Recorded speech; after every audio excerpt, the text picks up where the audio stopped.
Hello everybody, Chris Egbert with XL Construction Group here. I came into the roofing and construction industry probably about 4 years ago, give or take a little bit. You know, it was something that I had a few friends close to me that were, you know, in this industry already established and thriving, right? They allowed me the opportunity to come in and, you know, they told me if I give this thing 100% for 6 months, just take a look at my return and see if it was something I wanted to do for a little bit longer, right? So I came into this thing, I gave it 100% for 6 months. I really enjoyed the return that I got off of it.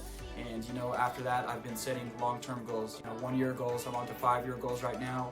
I might have 10-year goals in place that I think I'll probably achieve in 7. So, you know, if you're the type of person that can get up and go to work every day and you're looking for a change, you know, a better career, something to provide better support to your family, and also if you just want to get, you know, get some personal growth, you know, on a personal level, this is a great industry to get started in. So reach out to us if you guys have any questions, if you want to set up a time to sit down and talk to us.